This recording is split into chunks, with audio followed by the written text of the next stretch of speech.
Rhonda Mendez. Yes. So good to finally sit down with you. Hi, nice. Yes, I'm excited about this.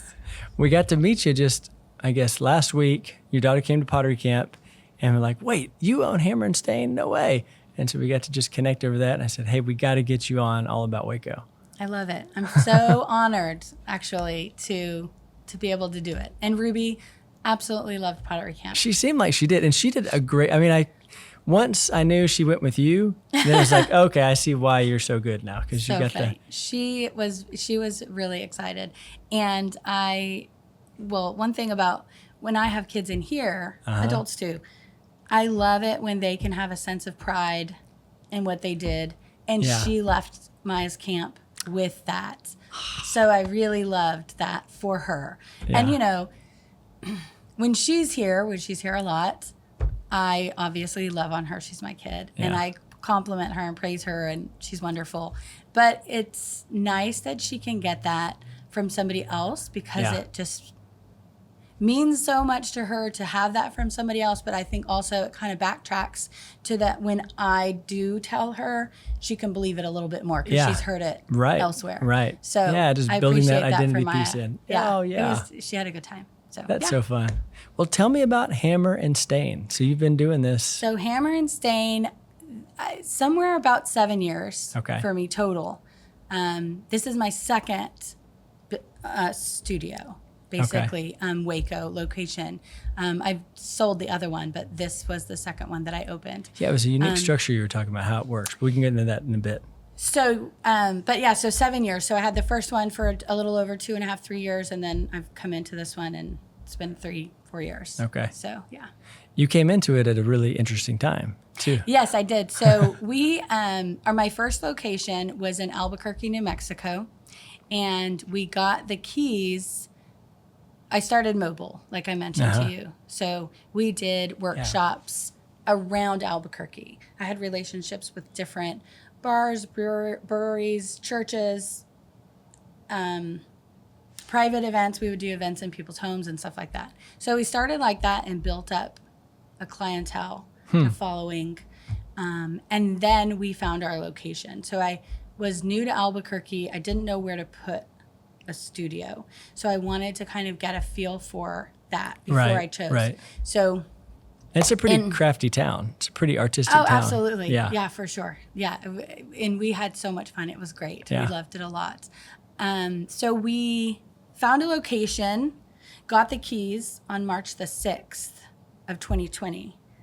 So then... Oh, no. Just a few days later... Well, were you in Albuquerque when that happened? We were in Albuquerque. Oh, no. Yes. Okay. So then everything shut down. And I had these keys to this empty studio. And it was amazing. It was such a blessing. So a few things happened. One, gas was so cheap. So I went back and forth to my studio every day. Okay. I was still able to work because I was by myself. So I, decorated the studio, made some projects. And one of the things, and I think we're going to talk about that later. I'm so excited about all the things, right? I keep like that.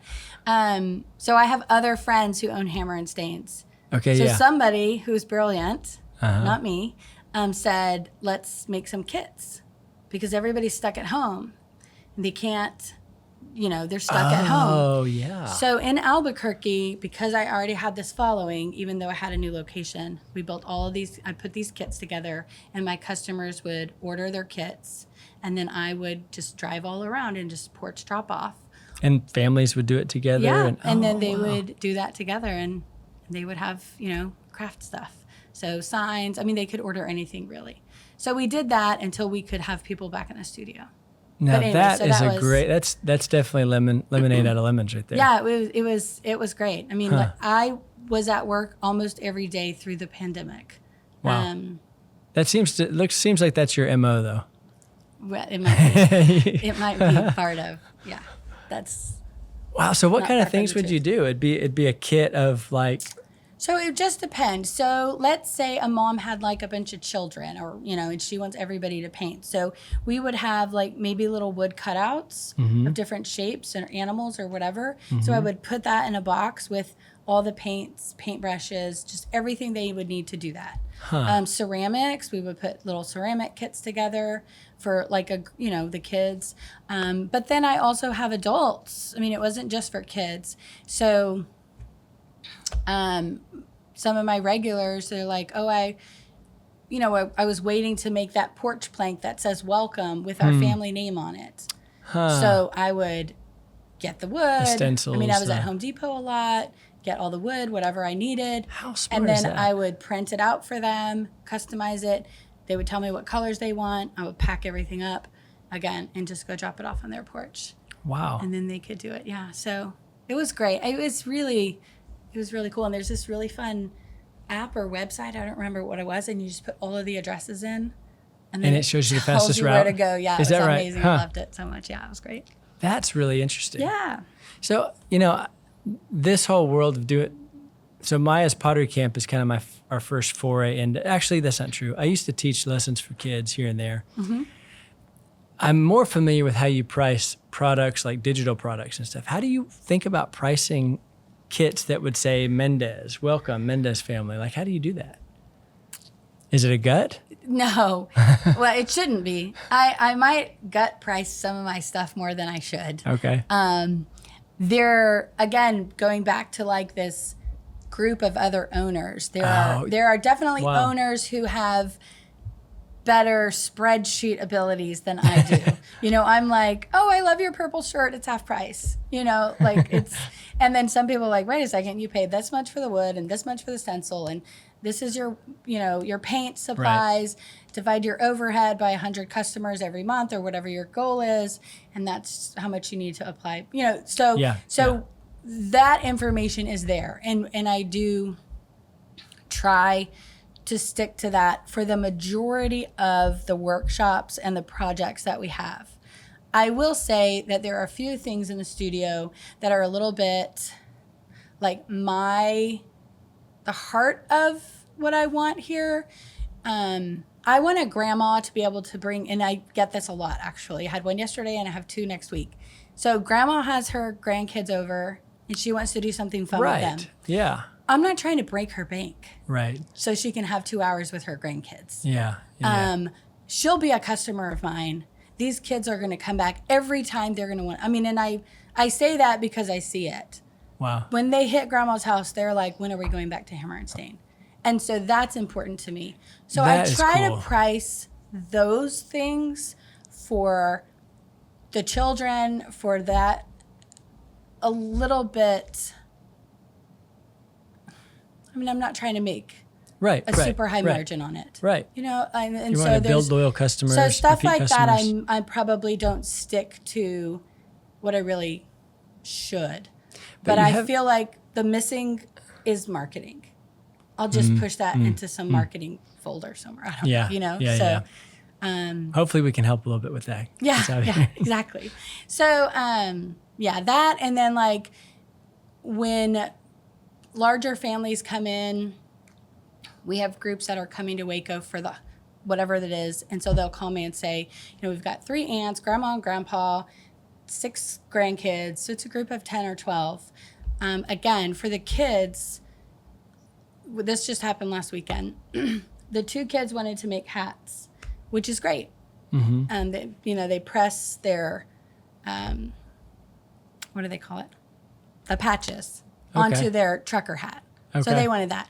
Super quick and super easy. Okay. Here's the patches. Pick the 5 you want, right. And then we're going to go press them on the thing. Uh-huh. Well, grandma's making like a big tray. So they're going to be done and bored. And she's still. And so I will grab a board and a stencil that I have and just be like, here, let's paint this with grandma. Like, I'm not charging them for that. I pulled it out of the stack. Yeah. But those are important to me. I don't want the kids to just be bored. And I don't want grandma to feel rushed. I want grandma to also enjoy her project. So wow, that's an interesting that application. happens a lot. Wow, I haven't thought about grandmas wanting to do it with their kids or families really doing it together. That's lots of families. I have tons of families who they just want to have an experience together like that. Yeah, and that's something that's come up at a conversation we had with some other owners and just friends of mine. It's called Hammer and Stain Waco, this location, and it's called DIY Workshop. But it says work. And so we're like, people know what it means, but what else could we say? Yeah. Like social experience Yeah. is something that I would love to lean into, but I don't know that it clicks as well as DIY Workshop. But Yeah. social experience is really What it is. what we're Right. doing. Yeah. Like whether it's a workshop where nobody knows anybody else here, they're all like single guests who will leave as friends. Some of them will plan their next workshop to meet up to do the next thing that they want to do. Huh. And then, of course, you have the groups who know each other. And so, again, it's like, okay, whose birthday is next? I guess that's probably your 80-20 as groups that know each other that come in, yeah? Yes. Yeah, it's groups that Yes. come and do things Lots together. of groups, yes. So corporate groups Yeah? and then private parties. Interesting. But then there's a breakout of the private parties to like kids' birthday parties. Okay. Do lots of kids' birthday parties as well. I was looking through Instagram, which y'all should all go check out the Instagram, Hammer and Stain Yes. Instagram. It's awesome. Thanks. But I saw my friend Whitney Gaspar on there with Yes. whatever group she was with. I don't even know. Oh, I love Whitney. Yes. Yeah. We did some school stuff together. Okay. Whitney and I. Okay. Yeah. Sweet, sweet family. Her husband and I are friends. So, and our kids are friends. We all Yes. play football together. That's awesome. Yes. Wow. Well, you have quite the operation here. So this is a new location, is it not? This is a brand new location. So we were located in downtown Waco Okay. for, I say 3 years. It's like 2.5, depending on the city Okay. permits, however long that took to, but so we had this great, beautiful location downtown. But our lease was up. And so there were a few things that I really that I learned from that location in Waco. So here in Waco, I did it different. I didn't know anybody when we moved here. I didn't have a customer base.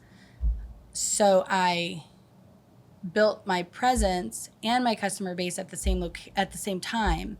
And so we did a little bit of research, mainly just asking around, but to see how far downtown I could go and still have the locals come. Okay. Because I know that the locals are my main, they're my people. It's not the It's not the fixer-upper tourists. people. It's Okay. not the tourists. Because they're already here when they find out. So their schedule's already made. Now, we were talking about like the different lines of business. Yeah. Okay, yeah, there's this line that says, I get a hold of them and I get on their schedule before they get here. But that's a little more difficult, I think, than people realize to be that spread out and that far out there that people will find you before they come. And so anyways, I did get a little bit of that. We partnered with Waco Tours for a little while. That was Okay. great. So then anybody who came and did a tour would know about us. So Okay. we did some things. Also good people. Yes, amazing people. And so on that, what I realized after 3 years, though, was that if I could improve my location for my locals, Oh. it would be appreciated. It would be a good thing to do. So being outside of downtown is better for that. Yeah, so being outside of downtown, also parking. So Parking, like, yeah. do you move out of downtown for parking, or is parking about, but parking, I don't know how many times I've heard people say like, oh, now you're closer to me. Oh, now you're closer to me. Yeah. I mean, I'm sure I Yeah. got farther from some people, Yeah. but I think I was moving in the right direction. Yeah. I also feel like where we're at now, if I can catch their eye on the street, they can whip around and come and see what we're about. Whereas where we were, that was a little bit more difficult. Huh. So other than that, the space is the space. I mean, the spaces are different, but they're both good for a lot of great reasons. Was the size similar? This is a very big space. The size was similar. It's a little bit bigger. That was or this is? The other one. Oh, really? Yeah, Wow. it was a little bit bigger. So we downsized a little bit, but especially in the first stage of the business and building it, I tend to buy and amass plenty of things and so we were able to downsize. There's certain things that maybe I didn't bring over to the new location. Okay, that didn't work here in Waco. The market doesn't want this, whatever it was. This craft. And so I was able to kind of streamline in this location, which has been a new aspect of business for me. I've never done this part of business where I can build. There's a certain brain about building a business that you have a certain mindset you have to be in. It's chaotic and it's a lot of guesswork and like trial and error, and learning a new market and learning marketing strategy, all the things. And I'm not perfect at any of them, but you have to be able to turn on a dime or continue through if it gets rough because you know that somebody gave you some really good advice. Yeah. So having done that and now moving here, we were able to come into this location and say, okay, we want stations. We want somebody to walk in and be able to pour a candle, make a hat, grab a ceramic. We don't want it to just be workshops. Yeah. But then we also want to make sure that we can have a whole dental office come in and do a workshop together or whatever. And so we were able to sort of be a little bit more strategic in this location about that and about the setup and stuff like that. So I'm excited. We'll see how it works. And I'm sure some stuff will move around. One of the things, if you've ever been into Waco, Hammer and Stain Waco, you know that we move stuff around a lot. So we'll see how these things set up. I mean, I'm fine if we move it every week. Well, they're on wheels. That's nice. Most of the stuff's on wheels. And I love casters, so we'll just buy more if we have to. Yeah. All my kilns are on casters. My desk's on casters. So great. Yeah. I'm like, just flip this around real quick. Yeah. So take me back to the story. You've been doing this for 7 years now, but before that, your husband's military. Y'all are moving around. You're clearly this didn't just come out of nowhere. When did you start getting crafty? So in college, I did accounting. I don't have a degree, but my focus was accounting. Okay. I worked for a couple of companies who I did their books for them. My uncles are entrepreneurs. My dad always had his own business. And then I went into banking, and I was a banker. Okay. So it's really kind of a turn. You understood the business, and now you've... And that's really what happened, right? That's the better way, I think. My husband was getting ready to retire. We knew he'd be retiring soon. He did 21 years. Oh, wow. So we were married about 23 when he retired. God was good. It was amazing. But so my husband said, let's figure something out for you. You should open a brick and mortar. What do you want to do? And I was like, So we started looking. And one thing that I enjoyed when I was raising my children was taking them to, so it was about the experience that me and my children had at the arts and crafts centers on all the bases that we went to. Like these pottery places. These pottery places that are around. And so, so we kind of looked into that. And then I found Hammer and Stain, and that worked. I kind of got lost in that little thing, but yeah. So that's how it started. And so we found Hammer and Stain, and then we decided that's what we were going to do. But it was about the experience. It was about the experience. Okay. And then it turns out that I have some craftiness in me. And if I go back, kind of a funny story, I don't know, to me, it's interesting to me. I was listening to podcast, the sermon, I don't know what it was. And somebody talked about when I was 7, and they were reaching way back and saying this is how this came about. And I never had that in my Hammer and Stain story. It was always, I'm a banker and I was an accountant, and then I found the paint and wood, and I don't know, my dad's a contractor, and so I love cutting the wood, building the things. Those are all fun things for me. The smell of it. Yeah, so like it just worked. And then I remembered that when I was about, younger than Maya, Okay. maybe 9 or 10, Okay. me and my friend, we got all the neighborhood kids. We talked to all their parents.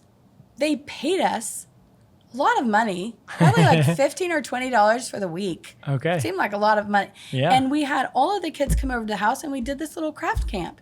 And we bought supplies for each day, and we planned out the activities and the snacks and all the stuff, and we did this thing. So it just like came back to me in this moment when I heard the thing, and I was like, okay, well, so it's not completely out of left field, but for a second it kind of felt like it was at, a little divine but foreshadowing. there. Yeah, it's there. So that's neat. Been fun. I think it's the better route to have a little bit of business something and then jump into whatever you're doing, because I was the opposite. I got a film degree and an art degree, and then so many people have this story, and then they get out and like, wait, what am I doing again? Yeah. Well, how do I do this again?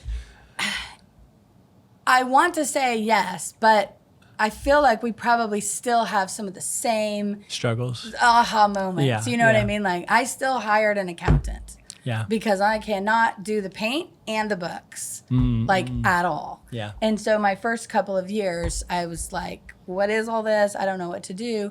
And then luckily I was able to find somebody who does it all. Wow. And so he takes care of all of my books and does it and so that's been amazing for me. Tax time comes around and I'm like, what? I have a balance sheet? This is amazing. Like, who did that? So I still kind of separate that stuff out. But you're right. I mean, there's marketing, there's advertising, there's paper, print. What are you going to do? Like, there's so many different things, and it's really difficult.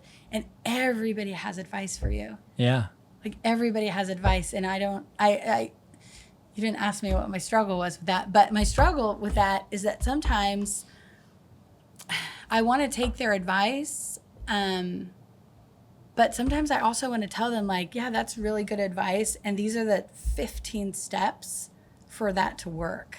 And I don't have 15 steps to make that happen. I don't know. No, I'm interested in that. I don't know. It's like, like the tourist thing, let's say that. And don't get me wrong, I have lots of tourists come in, and I'm always happy for them. But I also know that there's, I see 0.5% of the tourists that come to Waco even know about me. So how do I tap into that vast market? Like, tour buses every day. Yeah. But it's a very difficult planning that and figuring out how to tap into that is just beyond. If I spent my time trying to figure that out, then the studio would suffer. It's like its own thing. It's its own business. And so if anybody has some good advice for me, maybe I'll take that. but it can't be 15 steps. It needs to be like 5. What advantages? It seems like having this group, you said there's 100 Hammer and Stain owners. So maybe could you explain that a little bit? Because this feels like such a unique setup. It's not a franchise. It's not a franchise. I don't pay anybody monthly. This is mine. I own it. I can sell it.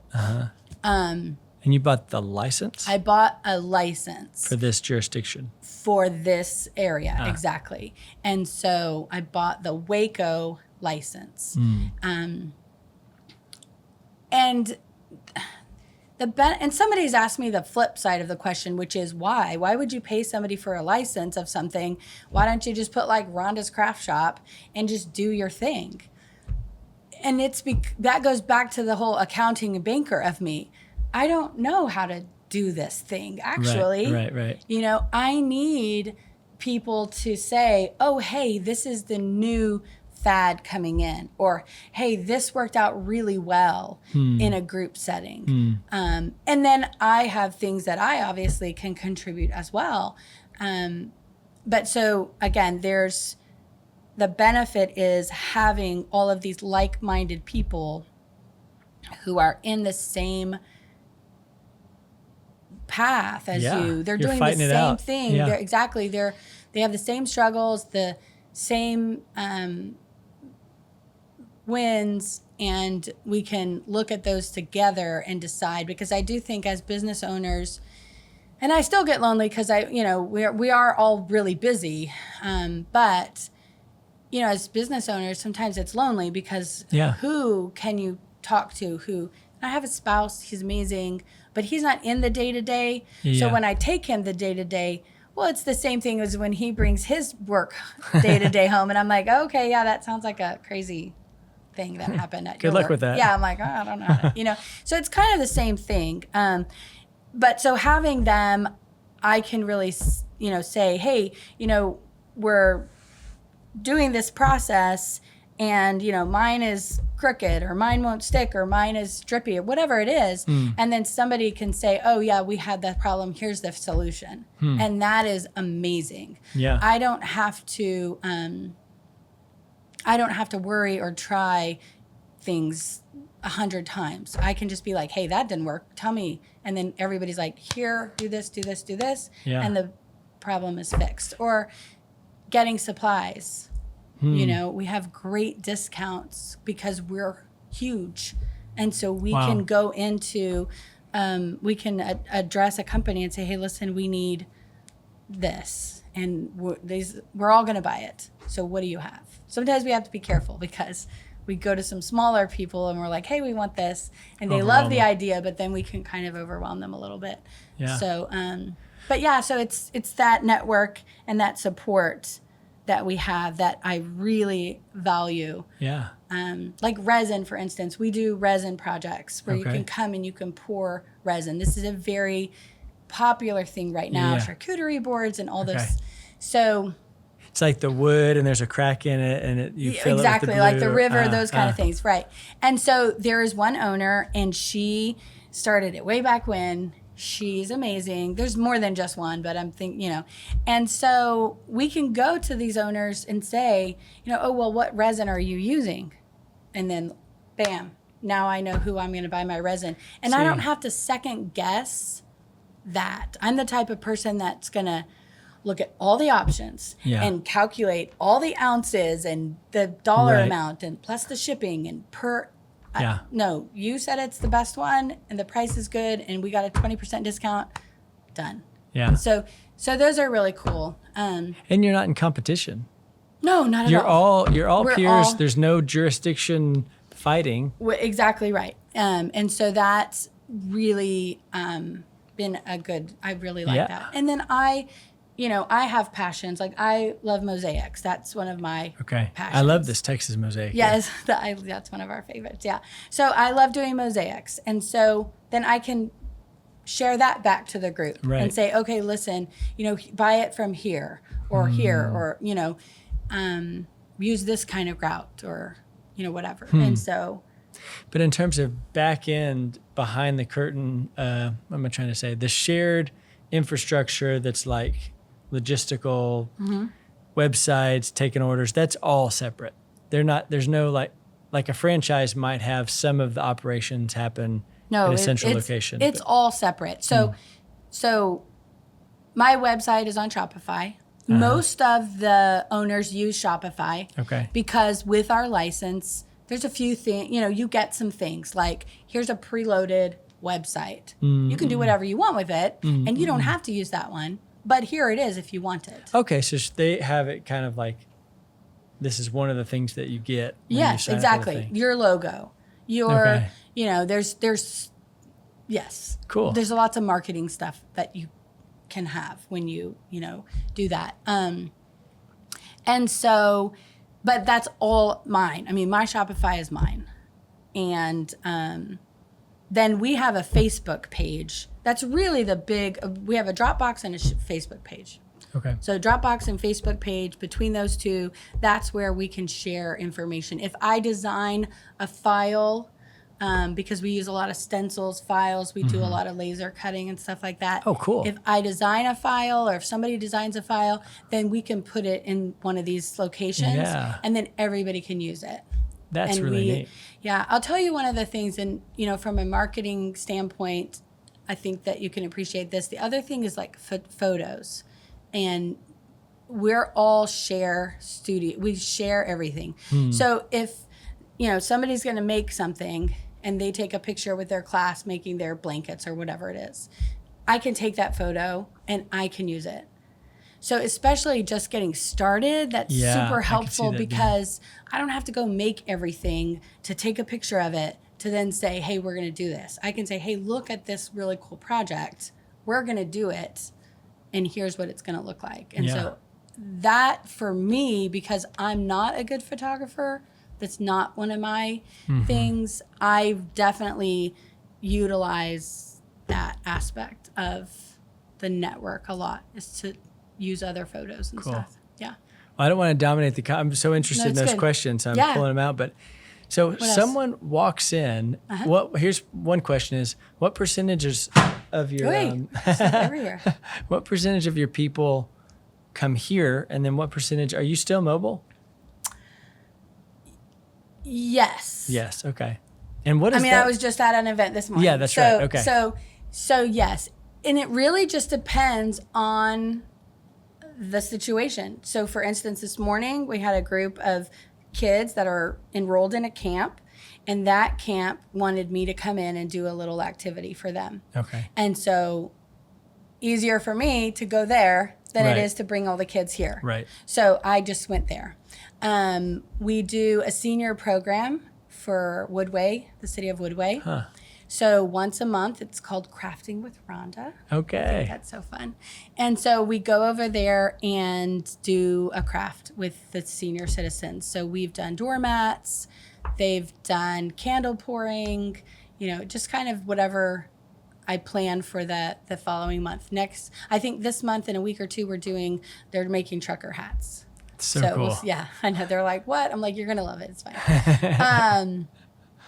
So it just depends on the situation. But the majority of what we do is here in the studio. Okay. Yeah, the majority. Most people do want to come and do it here. The mess is here. The supplies are here. Yeah. They can relax. They don't have to clean their house, or they just can come here and then do they their leave party. and there's no cleanup. And then they leave and there's no cleanup and their project is done. Yeah. I'm very big on projects being finished. Yeah. When you leave. Like it's one of the downsides of pottery is it's not done yet. Yeah. Wall worthy when it hits the door. Right, yeah. Right. Okay. Even our ceramics, and don't get me wrong, I love pottery. I wish I could have kilns and wheels, and I love that we met, because that's a passion of mine also. But for our ceramics, I call them same day ceramics, because we can paint them, seal them, and you take it with you. Okay. And so they're done. Okay. And so again, with grandmas and parents and stuff, like, you're done. Right. Because I have ceramics somewhere all over the world that I never went back and picked up. Yeah. I'm like, oh. I do too. Yeah. Actually. I'm like, oh, it's there somewhere.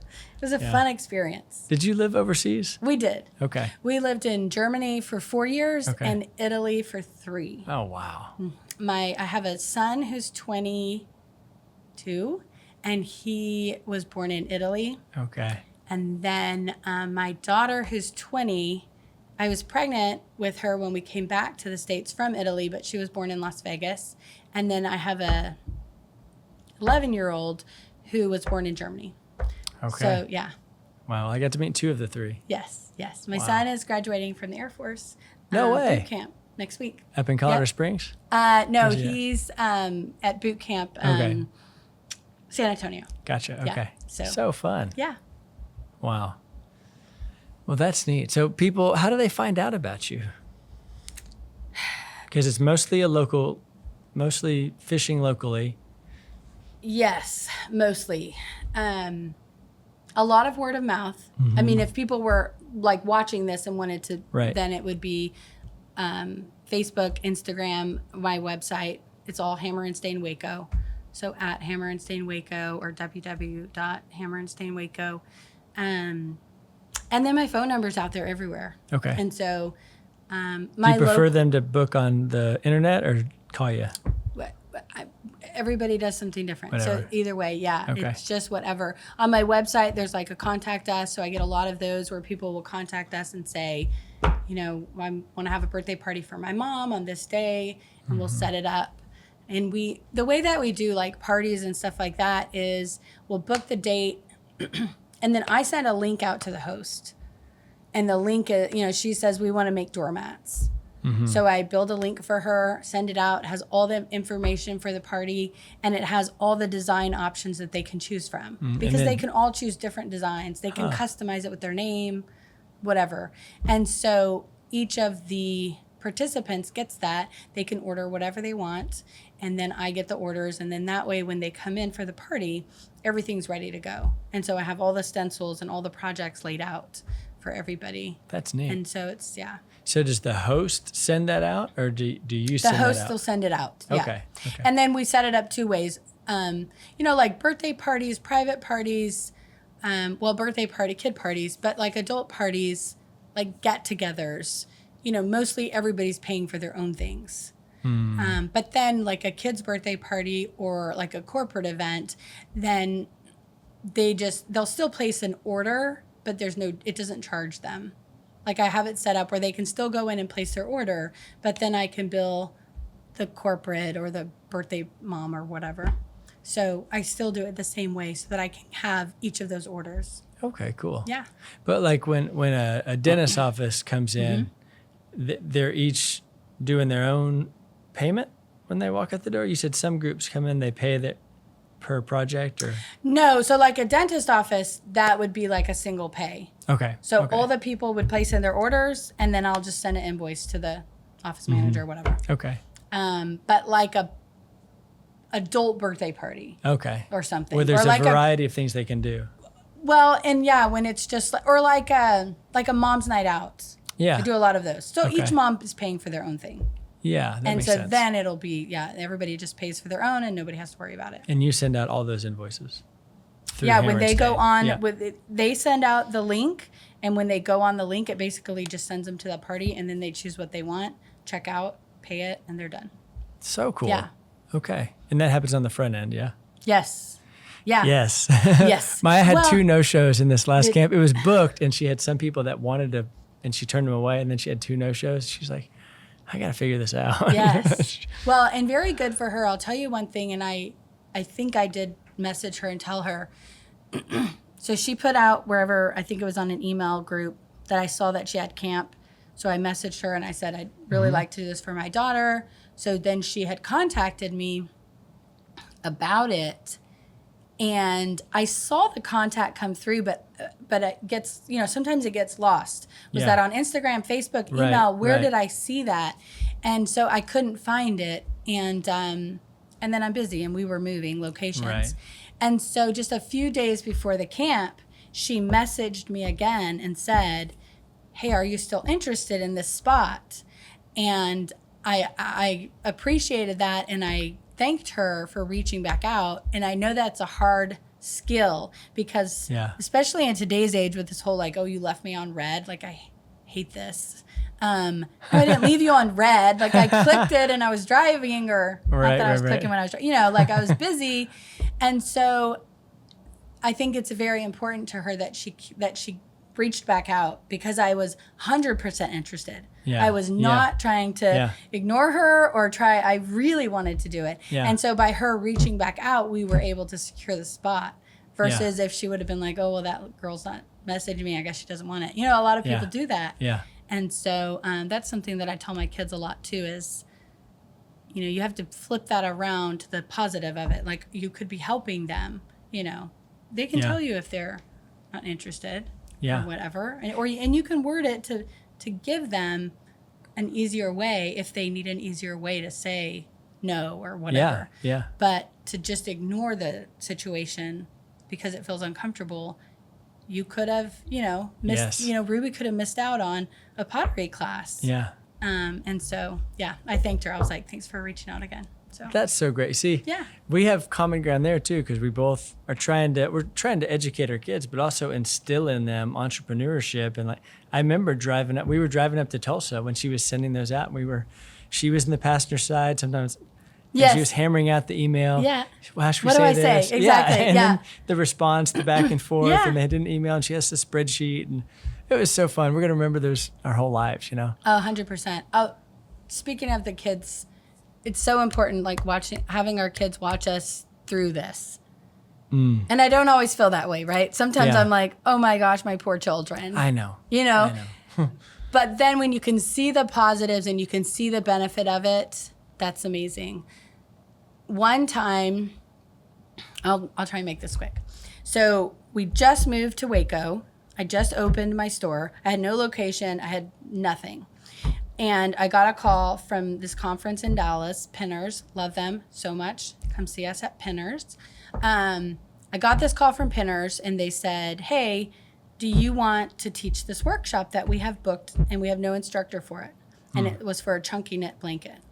And I said, well, yeah, I love that. She said, okay, this was Monday. She said, okay, it's on Friday. And we have 400 people signed up for it. So from Monday to Friday, you need to get enough yarn for 400 people and then be out here in Dallas to teach this class. And there's a booth that to set up this booth. Game on. And we had just gotten to Waco. So not only did we not set up the business yet or anything, we were living in our RV. Oh, wow. Down 35. Yeah, I'm going to move my chair just hopefully I won't move out of it. I know that sun's just right there.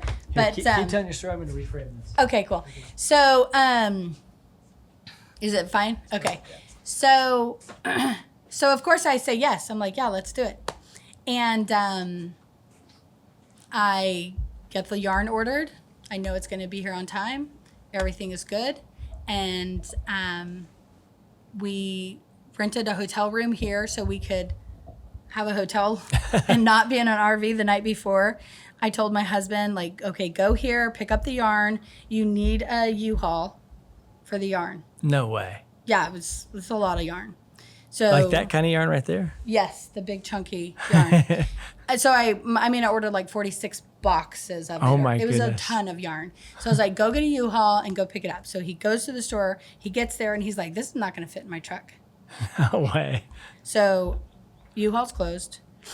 So he goes and buys a trailer real quick. Wait, buys a trailer? Yeah, like a flatbed trailer. Like go buy, but you have to pick, like, there's no options here. Yeah. Go pick it up. Yeah, like, we'll sell it next week. I don't even know. We love it. It was one of the best purchases we ever had to make. We use it all the time. We used it to move the studio. So doing all that, okay, it's 4:00 in the morning on Friday. We're driving to Dallas for this conference. It's been crazy. I may have raised my voice a few times to whomever might be around. And we're driving in the car, and my daughter, who you met, the older one, she was, 18 at the time or whatever.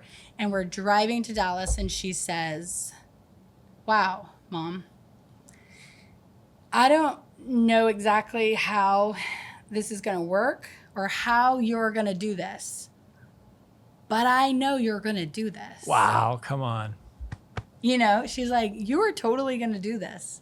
Like, this is crazy. Yeah. And I just was like, wow, and we talk about that a lot. I mean, that one moment right there for her and I both was such a big deal because, we're going to do it. Of course we're going to do it. It's going to be great. And we're going to love it, and it's going to be fun. I wish Maya were here getting some of this. I think she would. It was good. So, and in the new studio, another thing just about being a parent as a business owner. In this new studio, we have a little area in the back.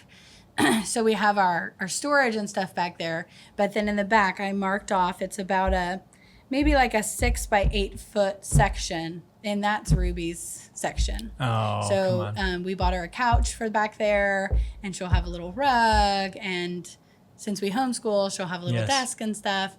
And so I just wanted her to know that she has a place. Yeah. And so that when she's up here, she knows, like, don't be sassy. Don't be, this is work. Yeah. And so, but I also wanted her to have a place where she can, throw off her shoes and be on her phone and put her headphones on and just chill out and not have to always be in work mode just because I have to be. Yeah. Yeah. So I so appreciate, previous generation, centuries, millennia, kids got to see this is what work looks like. Sure. But in the past 50, 100 years, they don't see it as much. Not you know, as much, until exactly. they're thrown into it after 13th, 14th, 15th grade college. Yes. And then they're Yes. like, wait, what? Yeah, You know? exactly.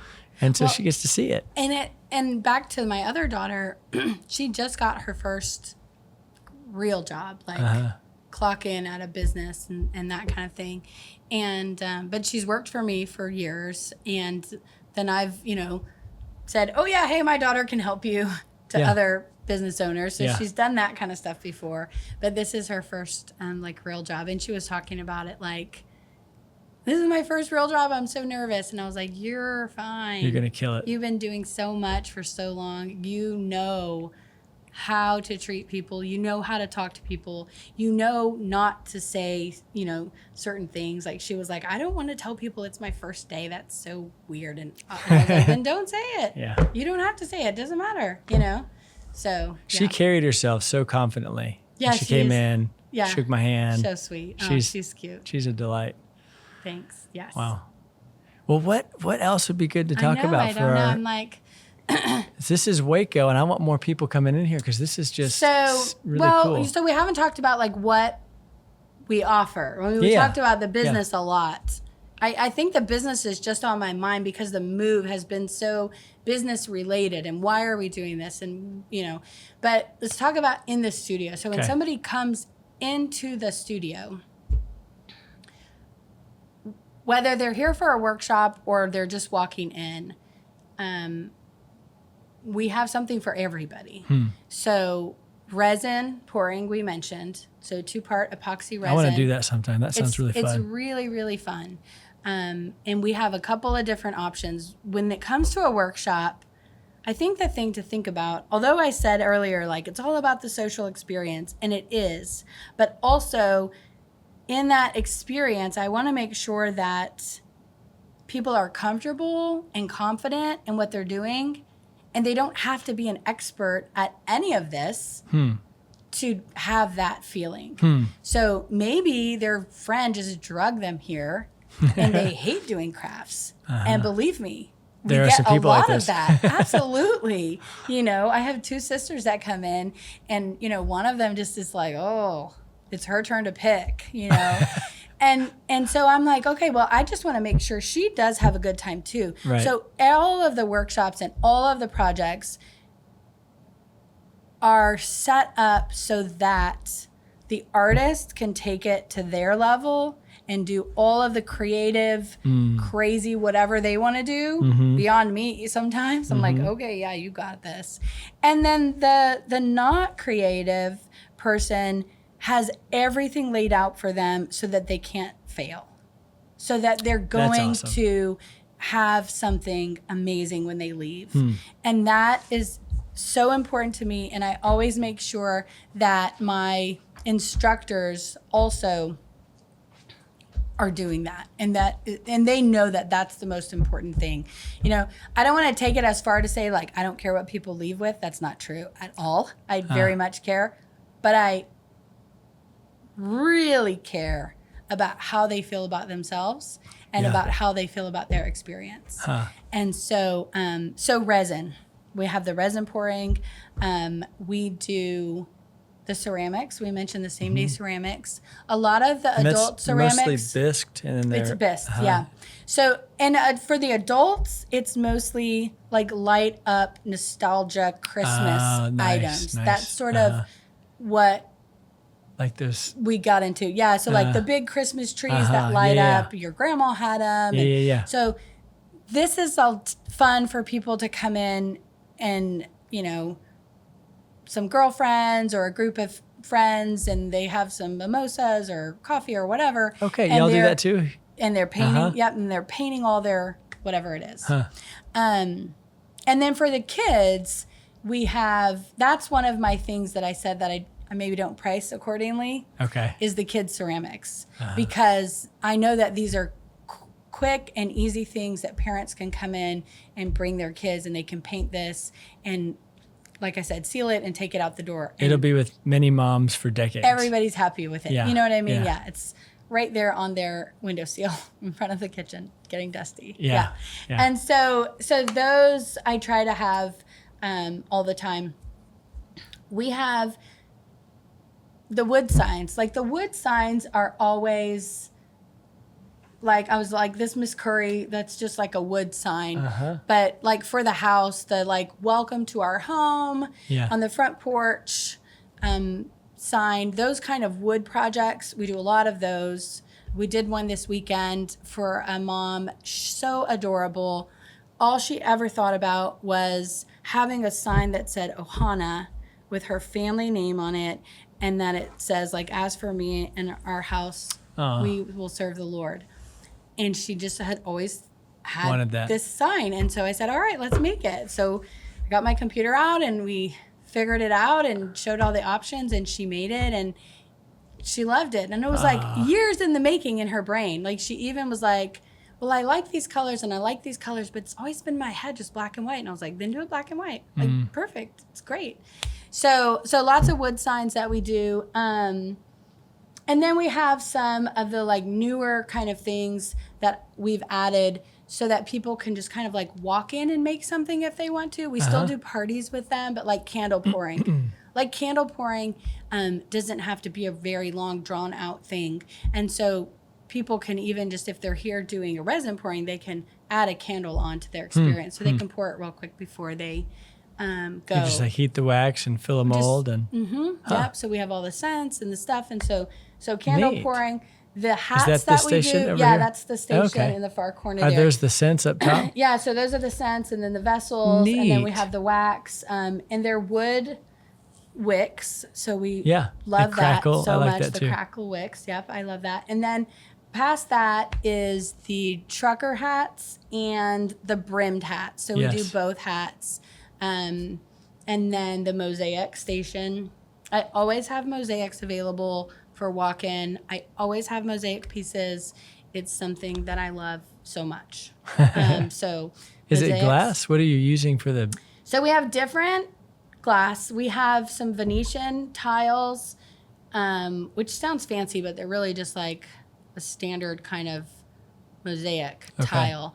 And then I have some that are called smoothies, and they are already shaped into like squares and triangles. They're very much something that I would give to like a beginner or a child because you can just do whatever with it. And so we've got smoothies, and then I've got some other like squares and rounds and just different stuff you can mix in. But the Venetian ones are the ones that you would actually cut into the pieces and lay them out, you know, however you want. Like the one with the cactus up there, that is done with Venetian tiles. And what else? The Turkish lamps. This is like a new thing that everybody's doing. That's this and yep, that mosaic lamp there. Okay. And so the Turkish mosaic lamps, those are kits that you can come in and do. We also do workshops with them. And the resin scapes. A resin scape is basically a picture frame with just the glass. And then we put a layer of resin. And then I have all of these like bits and baubles and pieces and jewels. So you take all of those and you make whatever scene you want. So like a wave in the ocean with the seashell. I had a young girl do, we drew a picture of a toe shoe for ballet. Okay. And then she put her piece over the drawing, and then she filled it with pink rocks. And made this toe shoe. It was gorgeous. You know, butterflies, frogs, we've done all kinds of things. So a resin scape is also a really fun workshop for a group because everybody's just putting all their bits and baubles and things on their resin. It's really cool. Sounds really cool. Yeah. And so then this is all things. bisqueware over here. And then that's the bisque. They We had a wine glass painting class the other night where you could come paint wine glass. Doormats are really popular right now. Yep, I can barely keep. We have a doormat class tonight, actually, where people can make their own custom doormat. Okay. Now, you mentioned someone that's helping facilitate everything. So how many of those people do you have? So I have two girls. Well, I don't want to just say two, but I have two main girls who are helping currently. So one of them does a lot of instructing workshops. She's been with me a little bit longer. She's a teacher. She's an artist. She's very comfortable doing that. So she helps with that. She also does our permanent jewelry. Oh, cool. Which we also have permanent jewelry. That's a real mobile part of our business. So we will send the permanent jewelry stuff out to different events and do kind of as marketing, but also because we can just permanent jewelry. Oh, cool. Yeah. So she does that. And then I have another girl that keeps me in check and in order. And so, which is actually, I'm working through some things. For instance, we're getting back kind of to the business side of things, but so these bottles behind us with the paint were bears. So I'm like, yeah, we're going to Waco. It's Baylor. Let's get bears for our paint. Well, we're done with the bears. We still love Baylor, but the bears are finished. In our new studio, we want clean bottles. So I bought brand new bottles, and it took me days to search out this bottle and this lid. And you can't buy the lid with the bottle and the lid. And I went 12 ounces or 16 ounces. And I added it to this cart, and I added it to this cart. As a business owner, you're doing all these things. It's hard to... the bottles, I was stuck on these bottles. What do I do? What do I order? And they weren't getting ordered, and we really needed them. And so I mentioned to Sarah, I said, the bottles, I don't know. I still haven't ordered them yet. And she was like, well, what's the problem? I was like, well, they're not the right size, and I can't find the lid, and this company has shipping. And she was like, okay. And in 5 minutes, she said, here's your cart. You can't get the 16 ounces. You only get 12. Press go.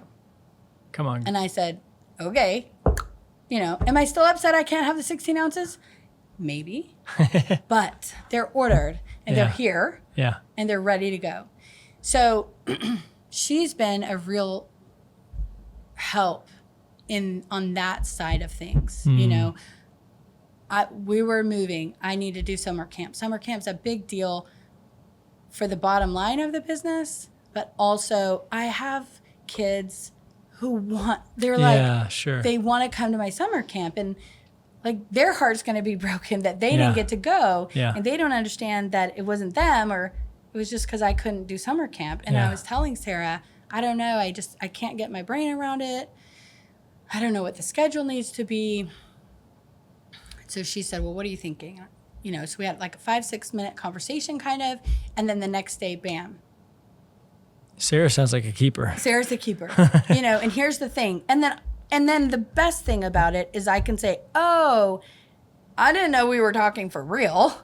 And that doesn't work. And that doesn't work. And I maybe said that was a good idea, but that was a bad idea. So that needs to go over here. And she's like, oh, okay. And she fixes it. She doesn't get upset. Wow. And then she's like, okay, was this better? And I'm like, oh God, it's perfect. And now we have summer camp. Wow. Way to go, Sarah. Yeah, Sarah is a real blessing. So they're both, and anybody I've ever had work for me, and I've had some come and go, I love to see how everybody has something, everyone who's ever helped me has their shining trait. This one's good at organizing. She'll organize everything. This one's good at organizing me. This one's good at, coming in. I'll be like, hey, can you do this, this, and this? And then she'll be like, I'm done. But I'm like, what do you mean you're done? It would have taken me 3 weeks to do all that stuff, and they can just get it done. Wow. So yeah, I've got, that's awesome. Right now, that's what I have. Hopefully, as we figure out the hours and what we're going to be open versus workshop hours, then we might, it would be great if we needed to add somebody, but we'll see. Neat. Yeah. Well, what else do you think, what would be anything else to share with our audience? I think the biggest thing is, I'm so grateful for this opportunity because customer education, is such a hard thing. Like, how do I tell people when to come, how to come, what they need, what they don't need, how do you do that? How do you get it out to them? So that they know when they see hammer and stain, they're like, what is that? Yeah. She sells hammers and paint. What is, who does she? Yeah. And so I appreciate having this opportunity to have the reach, also just to have the conversation. Right. You know, when I leave here, my brain will be going in a whole new direction. There's going to be things that I've thought of that I hadn't thought of before, or that I was like, you know, maybe I need to change that up a little bit. So I appreciate that. But really the customer education, just letting people know, you know, what they can do. Once people come in to the studio, and we joke about it sometimes, when they come in to do a project, the sweet lady that I had painting wine glasses on Monday, she'd never been in before. She'd seen my Facebook page. I think she had a friend that had come in. And so she came in. She was the only one who had signed up for wine glass painting. Fine by me. We sat down. We had a lovely evening. And when she left, she was just floating around the studio. Like, I can't wait to do that. Oh, I'm going to come back. I'm going to call my friend, and we're going to do this, and we're going to do that.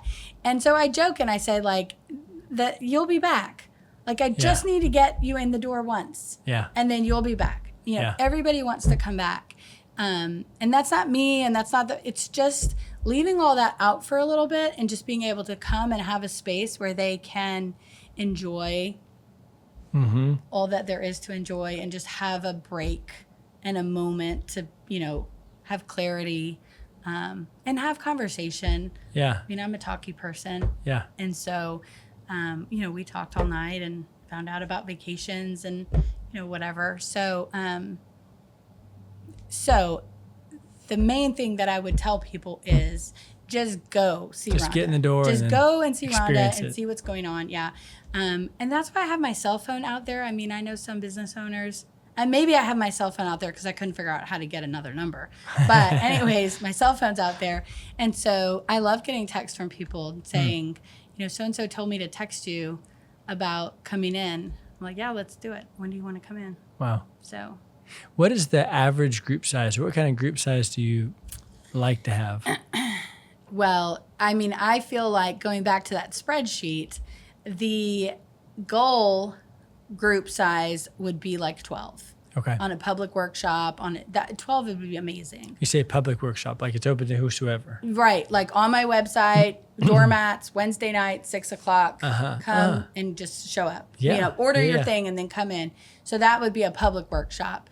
And right now we're, you know, it's that whole consistency and, the consistency of it. So we are having workshops in the evening because we have summer camp. And so that's a new thing for us to have workshops during the evening, during the week. And so we've been doing it for about 3 weeks. And so this week we have some of our first signups. Okay. Like first signups, you know. But I told Sarah, I said, we're just going to keep at it. Just keep pushing them out there. People are looking at them. I see them getting shared around. You know, it's summer, we're busy. And if we get 10 out of the whole summer in the evenings, that's 10 people that maybe have never been in before. So, so group size, 12 would be amazing. For birthday parties, you know, usually it's 10 to 20 for a kid's birthday party. That's usually about the size that we have. But I don't have any minimums. I mean, I have people call me and they're like, my husband and I are coming in for date night from Dallas. We really want to come by.